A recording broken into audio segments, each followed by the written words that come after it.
Good morrow, my lovely little ghosts, and welcome to the Dark Orchard. I'm Laura, and this is a concert review. As I said in my intro, this is a concert review. That's right, over a year later, and I have finally gone to a concert again. It doesn't even seem real. To be honest, it does not seem real. And as you could tell from the title, this is going to be a review of the Ice Nine Kills show in Greensboro, North Carolina. It was a sold-out show at Arizona Pete's, which, in my opinion, was a very strange venue for Ice Nine Kills, because Arizona Pete's is the country bar. It's like, it's got a bull you can ride, and it's all westerny themed. It used to be a little different. I had a friend that was a cage dancer, and she used to dance in the middle of the dance floor in a cage, like suspended above the dance floor in a cage, and they still have the hook hanging from the ceiling, but no cage anymore. But now it is more western themed than just a regular club. And I hadn't been to this venue since I saw Ailstorm at this venue. But I know it like the back of my hand because, like I said, my friend used to cage dance at this club. So I know all the ins and outs of this venue. I've been backstage, I've been in the dressing rooms, I've been all over it. So at least I was familiar with the venue. Not much has changed since then, except for the theming. So before we jump into the concert, let's talk about what I wore. I have still yet to make something that I deem worthy of wearing to an Ice Nine Kills concert. And I'm actually kind of glad. I was attempting to make a Chucky-inspired outfit to go with their new song Assault and Batteries, and I was using the new Chucky print chibi fabric from Joann Fabrics. Super cute fabric. I had it in my mind that I was going to wear like a yellow belt with it and a red crop top, and it was going to be cute. But when I made it, I used the wrong pattern, because the pattern that I used was for a jumpsuit, so the waist was cinched and gathered.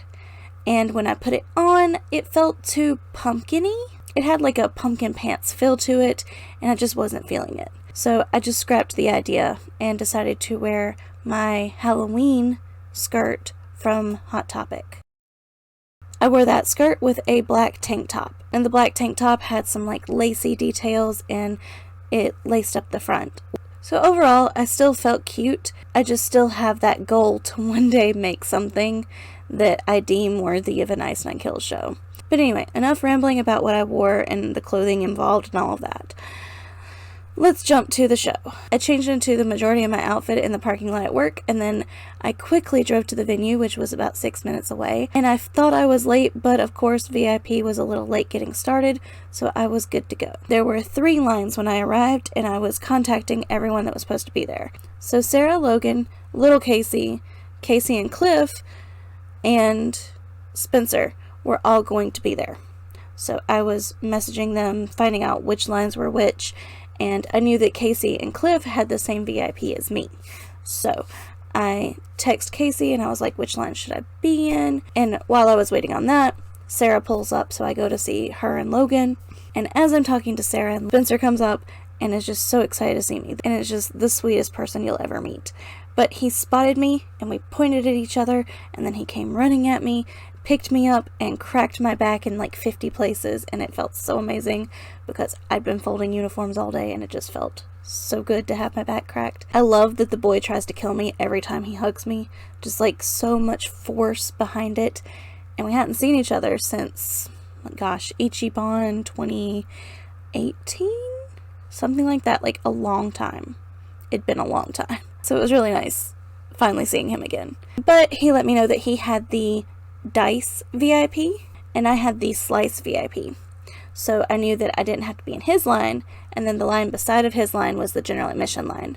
So Sarah and Little Casey got in the line for the Dice VIP, and I went around the corner to the Slice VIP, where I spotted Casey and Cliff, and I saw that she had responded and told me which line to get in. While we were in line, they came around and they checked our IDs and gave us bracelets if we were over 21. They were just plain white bracelets. And if we were under 21, they gave us little X's. And then Dawn was the one checking off the will call as we came through to make sure that we belonged in the Slice VIP line and redirecting those that weren't on the list. Because it did kind of appear that our line was the general admission line, so a bunch of people were like getting in the Slice VIP line and not meaning to. They herded us around the corner and into the doorway, and we all went in one at a time into the doorway. On top of the Michael Myers skirt and the black crop top, I also wore a blood splatter face mask. This mask was super comfy the majority of the night. Towards the end of the night, it did get a little hot and stuffy. I think next thing that I go to, I'm going to want a stiffer mask so that it will stay stiff and not get hot and form to my face, because this one got a little hot and formed to my face. I think this mask is super cute. I got a lot of compliments on that and my skirt. So once we got inside, they checked for our tickets again, and then Chevy gave us our VIP items. And when she gave me mine, I told her how cute she looked, because she was wearing an adorable kitten tank top and her hair was braided really cute and she just looked adorable. And I am the biggest Chevy stan, so I was just like, you look so cute. And then she was like, your Vans? Super cute. Made me feel really great because my Vans are custom. They have my name on the back, so both of the heels say Laura. They've got black and gray and white and black checkered print all over them. An awesome compliment to come from Chevy. So once we got down to the front of the stage, Arizona Pizza set up like this. There's a bar area. Well, there's the entrance, then the bathrooms, then you go down a hallway and it opens up into the bar area. To the left is the bar, and to the right there's the bowl. There's also seating and some seating scattered around on the side of the bar. They had the merch set up beside of the bar as well. And then if you keep going straight ahead, there's a staircase. The steps go down on both sides. It's like 3 or 4 steps down to the dance floor. The dance floor is slanted from the stage. So you have this big stage in front of you, and then the dance floor slants upwards, which is one of the best things ever. I love Arizona Pete's just for that slanted floor. Like, every concert I've ever seen there was perfect no matter where I was. So we all get situated in front of the stage for VIP. So at the VIP, only about 13 of 45 people wore masks during the VIP. So when the VIP started, Chevy jumped up on stage, told us how things were going to go. She explained that we got all of our items except for one in the bag, and that one would have to be shipped at a later time. And then she said that she was going to be hosting a Whose Crime Is It Anyway, where it was us against the band, and the whole concept was based around American Psycho, which I have only seen once and it's been a while, so I was not refreshed on all of those details and had no input whatsoever to the questions being asked. So before we jump into the Whose Crime Is It Anyway and the VIP details, let me show you what we got with VIP. First off, we got a poster. This is the poster. It's one of those that changes scenes depending on which way you hold it. It goes from Spencer holding the axe with a scary face to Spencer swinging the axe. These are really cool, and then of course the whole band signed it over here. I think this is a really, really cool addition. It's not just a signed poster, it's a signed poster that moves. So it's definitely unique and something that I haven't seen from a band's VIP before. So that was a really cool highlight that I didn't expect, because it does just say poster in the things that are included. And then we got a lanyard with a tag. The lanyard is a Sound Rink lanyard, and then the VIP tag says Slice RIP Experience, Severed Leg 1, Ice Nine Kills Hip to Be Scared Tour, and then Welcome to Horrorwood, which I think is super cute, and it's a nice size versus the one we got before that was like this small, but it was printed front and back, and I like something that's printed front and back versus just one side. But it does also look like a business card like American Psycho, so I understand why it was done that way. I was just surprised that there was nothing on the back. We also got this Ice Nine Kills Jason hockey mask necklace. It is a necklace. It looks like an enamel pin, but it's a necklace, and it has the 2 machetes behind Jason. I kind of wish one was a machete and one was an axe, because of the machete in one hand and axe in the other. And then you were supposed to get a VIP Psycho axe pendant, and they'll be shipped. And then lastly, we got a cinch bag.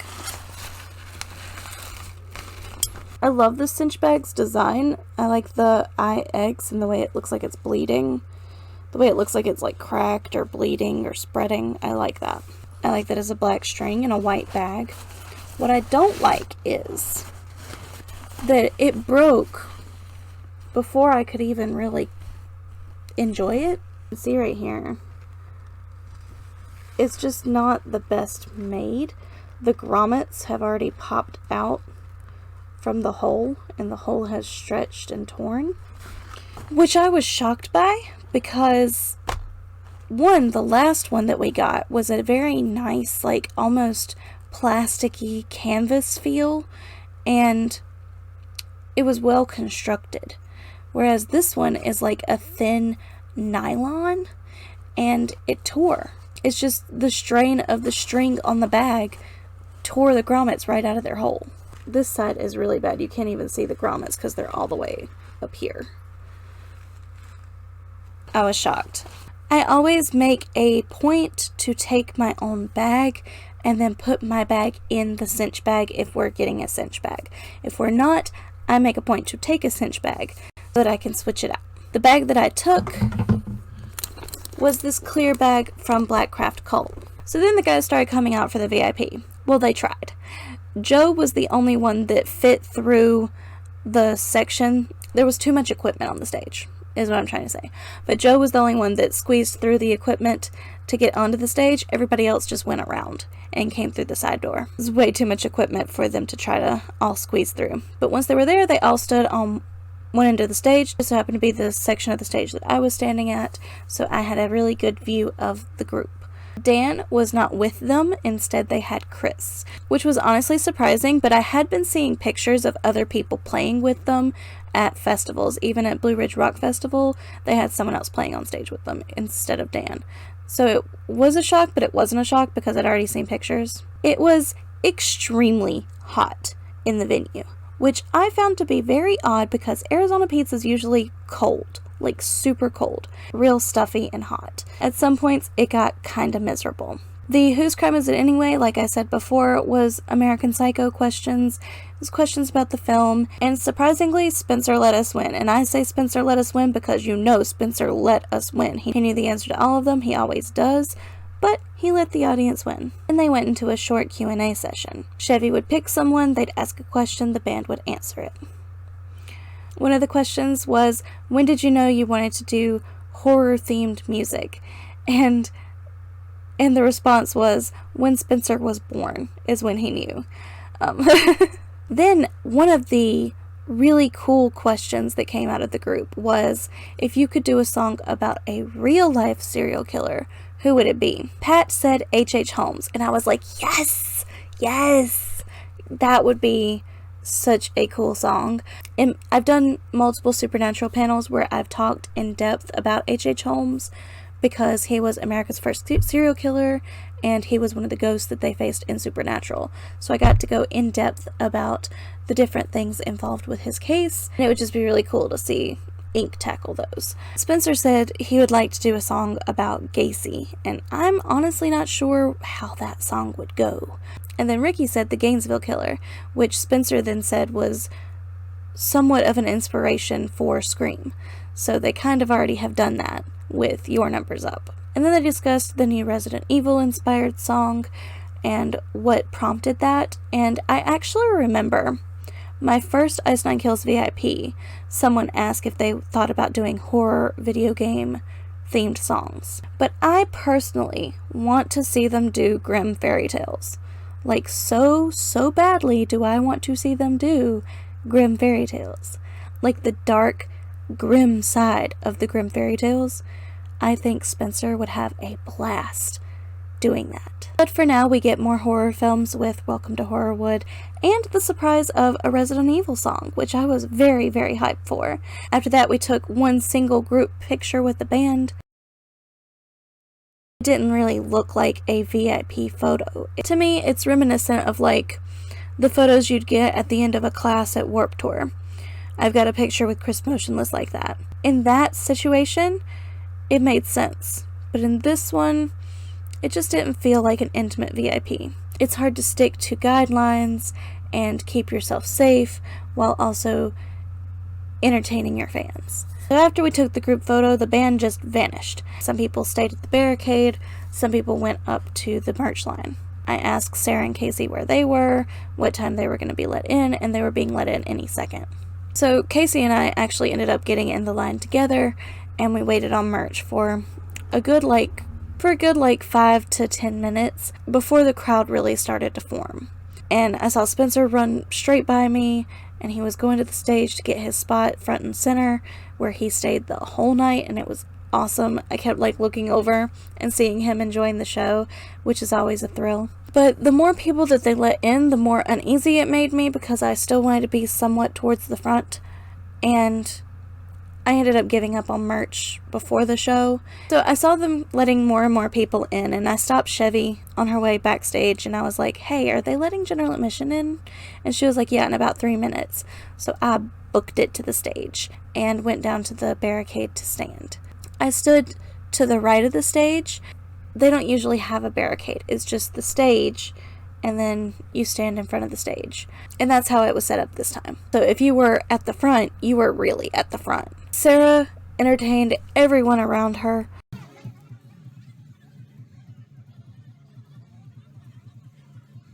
She told the people around us that she was there to protect me from the people falling from the sky.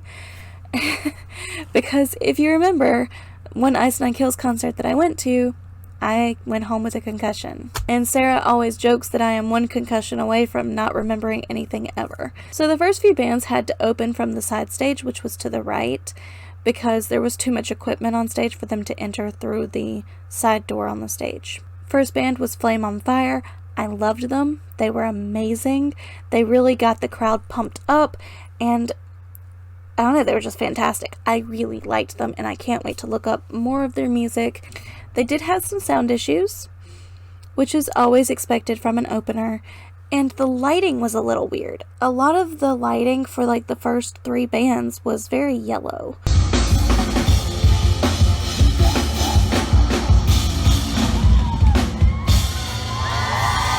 But they fixed it once Ice Nine came on. They also did a Linkin Park cover, made Casey cry. It was beautiful. One thing though, they were encouraging moshing, but it's a rock show, so. In between the first band and second band, Sarah and I shared a burger because they were having tech issues and it was taking much longer than expected for the second band to come on. The second band, I'm not going to say much bad about them. They were a good band. They sounded great, but there was this one guitarist that had a flowery shirt on. Loved his shirt. Sarah said she loved his shirt, and that wasn't a compliment, it was a threat because she loved that shirt. But he had good pop punk vibes.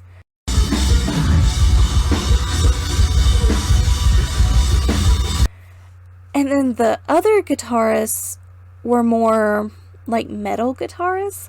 You know how in Avatar the guitarists are very straightforward and stern, and they play without really moving?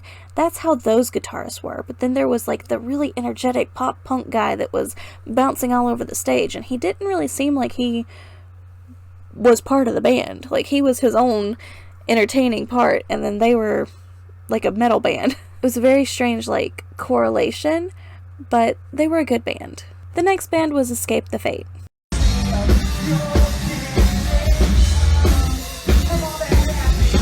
I'm allowed to not like some things, and I'm not the biggest fan of them. I did like the shirt he was wearing. The lead singer was wearing a Lost Boys shirt, which I thought was really cool. And they were kind of wild, really wild. Lead singer tore off into the crowd first thing, jumped up above the staircase and was singing while he was across the room, and then he ran outside to come back onto the stage. At one point near the end of the set, someone threw a red wig on stage, and then the lead singer put it on.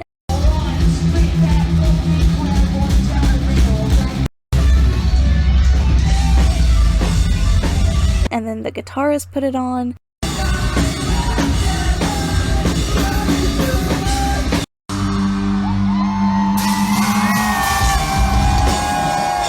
And it was honestly hilarious. So during the intermission between Escape the Fate and Ice Nine Kills, we all got really pumped up again because Ice Nine Kills was about to come out. And there was this guy beside of me, by the way, just side note. He looked like a mixture of Cameron Boyce and Tyler Williams.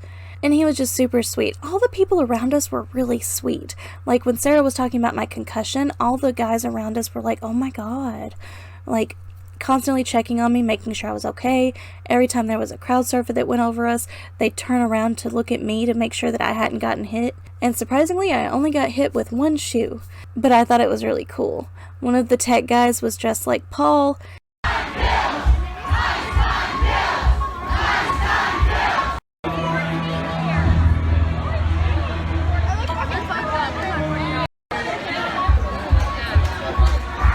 One of the tech guys was dressed up from American Psycho. He had the hair, and it just looked really cool, and he was setting up the stage. And then they set up the risers, and that's when it really hit me and the guy beside of me. I'm going to call him Tyler. I don't know his real name, but I'm going to call him Tyler because he looked like Tyler Williams. But he was like, oh my God. I'm like, little fangirl moment here, and I was like, I know, because Spencer is going to be right in front of us, like right in front of us, because there was no barricade. It was just stage, riser, Spencer. It was amazing. So, as we all know, Ice Nine Kills is one for the theatrics, and they did not disappoint. They played their new songs. They played all 3 of them. They played Rainy Day. They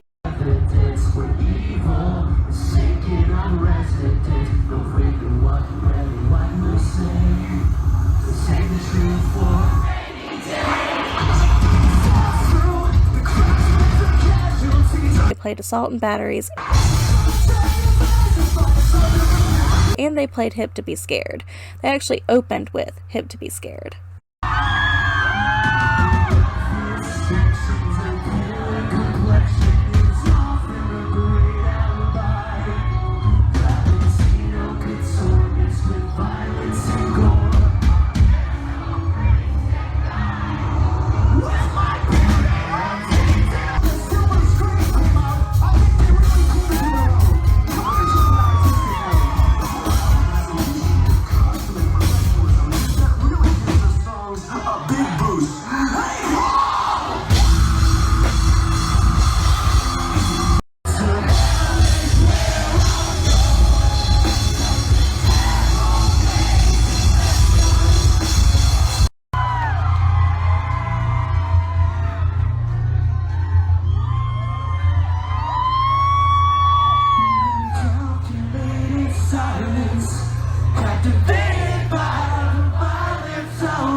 And Chevy was fantastic in all of them. One of my favorite characters that Chevy plays, though, is Laurie Strode.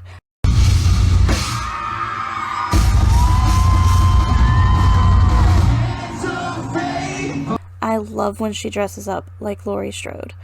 So where there's no barricade, there's no security. So there's no security in front of you. It's just the crowd, and then the stage, and then the band. So as the crowd surfers went across, they'd land where?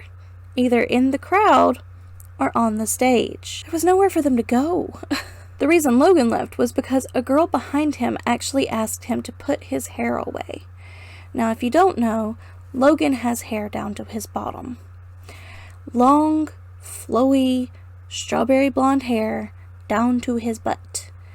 So, at a rock show, when he's headbanging and bopping about, that hair's gonna get places that it doesn't normally get, and those places can sometimes be people's faces. She asked him to tuck his hair into his shirt. He wouldn't do it. He put his hair up in a bun. He didn't like that, so he just dipped out of the crowd and didn't get to enjoy the band up close because people around him were complaining about him. I saw a crowd surfer get thrown onto a riser, flat on her back. Had to be painful. But the majority of them were jumping on the stage and like grabbing at the equipment. One guy grabbed at a microphone stand to try to like steady himself. So like the band was kind of in danger. The equipment was definitely in danger. I don't think they should have allowed people to crowd surf onto the stage. Like drop them in the crowd or don't let them do it at all, because the band was definitely in danger. And also, the way that Spencer would lean forward and sing to the crowd, his tie almost got yanked. I saw a girl's fingers just like barely graze that tie, and I was like, oh my god. Chevy was in the shark costume, and it was like a little hole that could be cinched up, but you could see her little face through the hole, and it was absolutely precious.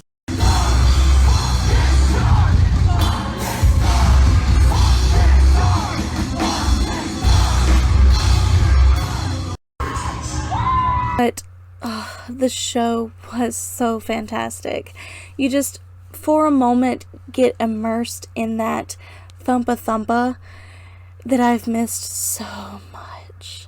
Like, oh my goodness, I forgot how good it felt to be in front of a stage, seeing a musician that you love so much, hearing songs that you know every word to, and singing along. And little Casey and I sang along to every single song. We were really sad to see the show end. I could have listened to them sing all night. I could have listened to them perform all night long. It was so amazing. But sadly, the show did come to an end when they played It Is the End, and Chevy played Georgie. Oh my goodness, she was so cute. Do you hear me? She was so cute. Georgie! Georgie! Georgie! We all fall down here!